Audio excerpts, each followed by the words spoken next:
Yang Blangkon. Ya. Sekarang saya mau tanya colokan yang ada di power supply itu namanya apa dan jenisnya apa aja ya?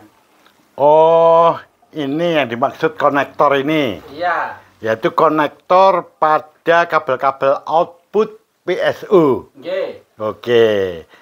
Saya ceritakan dari awal aja ya. Nggih. Jadi yang kita bahas di sini ini adalah untuk PSU form factor ATX. Ya, ATX. ya yang ATX.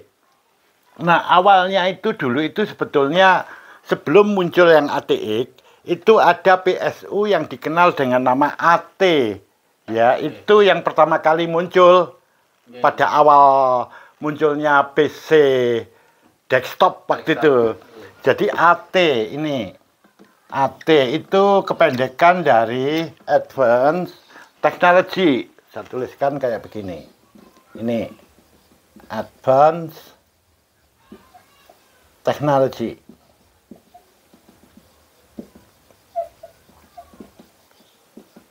Nah, ini. Kemudian karena di sini ini teknologi berkembang di mana dibutuhkan voltase-voltase yang lebih banyak di situ dan lebih besar, akhirnya dikembangkanlah. Hasil pengembangan ini nanti yang dikenal dengan PSU dengan form factor ATX. Ini. Nah, ini nanti yang kita bahas. Nah, ATX itu adalah advance ini teknologi, kemudian di sini extended. Extended. Iya. Nih, extended gitu. Jadi dipakai X-nya di sini ini. Ya. Oh, Advanced Technology Extended. Nah, artinya apa itu ya? Teknologi yang lebih maju dan perluasan dari teknologi yang lebih maju. Iya, itu tadi ya. Kurang lebih itulah ya. Kalau pengen tahu lebih bagus, nanya aja pada orang Inggris ya. Gitu ya.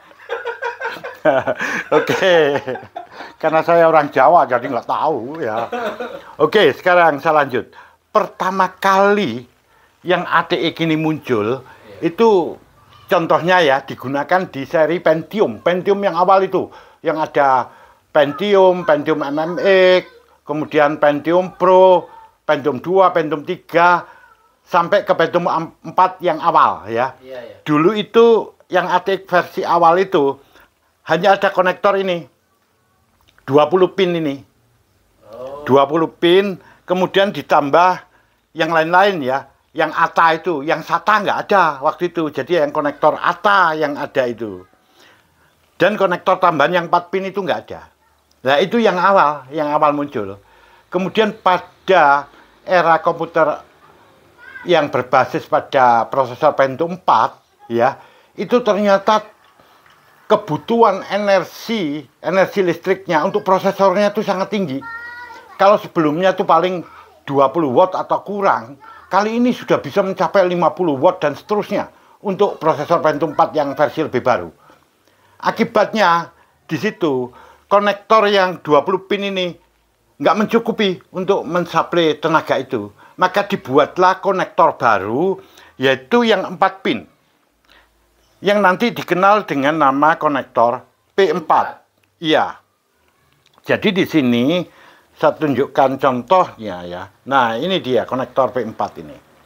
Jadi ini dipasang bersama. Bedanya kalau yang 20 pin itu adalah ke motherboard untuk dikirim ke berbagai komponen yang ada di motherboard. Ya ke saluran ke slot memori, ya ke slot grafis, ya ke chipset dan lain sebagainya. Tapi tambahan yang 4 ini yang khusus untuk prosesor. Karena awalnya diterapkan di komputer yang berbasis pada prosesor Pentium 4, maka ini disebut konektor 4 pin P4. Ya. Karena pertama kali digunakan di Pentium 4. Ciri khasnya adalah konektor P4 ini kabelnya hanya ada 2 warna, yaitu kuning 2 buah dan yang hitam 2 buah. Jadi di sini ditambahkan voltase yang 12 volt. Jadi prosesor itu lebih banyak mengambil energinya itu dari yang 12 volt ini. Ya. Pada perkembangan berikutnya, ternyata kebutuhan energi listrik di motherboard itu meningkat karena teknologinya meningkat. Akhirnya yang 20 pin tadi dikembangkan menjadi 24 pin. Ditambahi lagi 4 pin. Nah, contohnya kayak gini. Dan yang 4 pin ini lepas pasang, umumnya begitu. Jadi dia bisa dipasangkan begini jadi 24 ya. Nah, kayak begini dia bisa dilepas menjadi 20. Nah, bedanya 4 pin yang ini dengan 4 pin yang untuk P4 itu beda sekali. Kalau yang khusus untuk P4 ini ada kabel kuning dan hitam. Kalau yang tambahan ini ada 4 warna, yaitu yang kuning 12 volt, yang merah 5 volt, dan yang oranye 3,3 volt, dan hitam sebagai groundnya. Nah, ini untuk membedakannya. Nah, kemudian masing-masing konektor ini sebetulnya ada namanya ya. Seluruhnya ini disebut, kebanyakan ini adalah konektor molek. Ya, tapi itu ada nama-nama khusus. Misalnya yang konektor 24 pin ini, yang nancap di motherboard yang 24 pin. Itu namanya adalah ini yang sudah saya tuliskan ini. Karena saya nggak hafal, maka saya tuliskan di sini.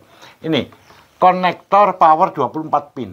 Itu adalah disebut secara ilmiahnya konektor molek 39/01/2240.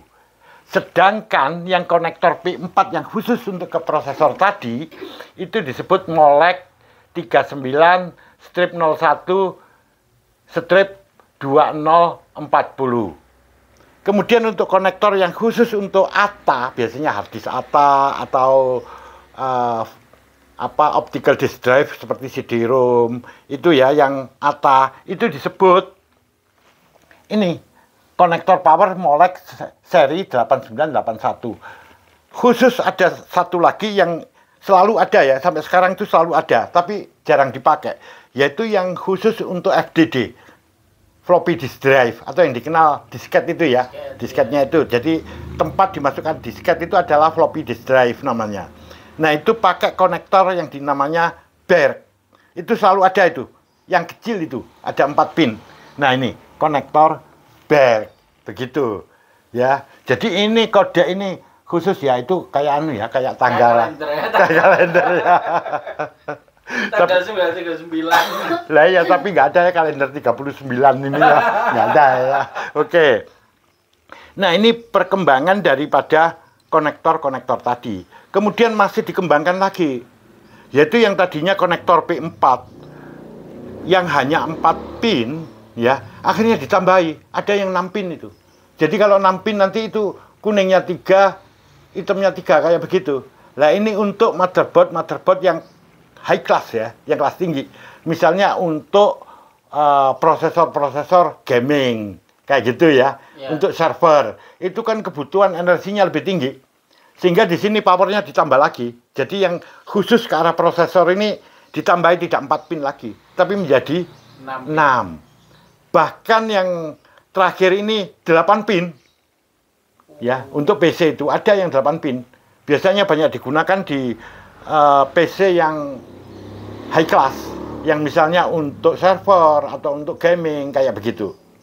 Selain itu ada lagi konektor, yaitu yang khusus untuk ke arah graphic card, betul, untuk graphic card. Itu ada yang 6 pin, juga ada yang 8 pin. Ya. Sama di situ, itu untuk menambahkan power ke graphic card, kartu grafis. Karena di sini kartu grafis itu inget loh ya, butuh energinya tinggi loh itu. Ada yang sampai 75 watt, ada yang 100 watt, ada yang 150 watt, bahkan lebih. Kalau dia ngambil dari motherboard, dari slotnya itu, nggak mencukupi. Jadi harus ada tambahan yang ngambil langsung dari power supply. Ada 2 hal yang harus dicatat di sini. Di dalam sebuah PC itu, yang paling membutuhkan daya paling banyak hanya 2. Yaitu CPU alias prosesor itu, dan kartu grafis. Mengapa kartu grafis tinggi? Kan kartu grafis ada prosesornya juga, GPU itu kan. Oh iya. Ya, jadi GPU sama CPU ini merupakan 2 komponen dalam PC yang rakus daya. Dia membutuhkan tenaga listrik yang paling tinggi. Ya. Makanya kalau merakit itu pikirkan itu, pilihlah prosesor-prosesor kalau nggak dipentingkan banget ya, yang energinya rendah. Nanti yang dikenal TDP itu ya, yang wattnya, kebutuhan wattnya, konsumsi energinya itu rendah. Tapi umumnya untuk komputer yang kelas tinggi kayak gaming, server dan sebagainya itu pasti digunakan prosesor-prosesor yang rakus daya. Ya sudah jelas lah, kalau kerjanya berat pasti kan energinya harus banyak. Contohnya saya ya, saya kurus, makannya dikit. Nah, zaman gemuk, perutnya jemblung, nah, butuh makan banyak, gitu. Ya, bagaimana? Iya. Terus kalau misalnya konektornya itu lupa nggak dicolokin, yang terjadi apa? Atau yang tadi 20 pin, yang tadi harusnya 24 pin dicolokin cuma 20 pin seperti itu. Oh ya, begini ya. Contohnya gini aja, yang tadi 20 pin plus 4 pin. Iya. Ya. Kalau 20 pinnya itu ditancepin, tapi 4 pinnya enggak ya. Iya. Kemungkinan jalan itu masih bisa.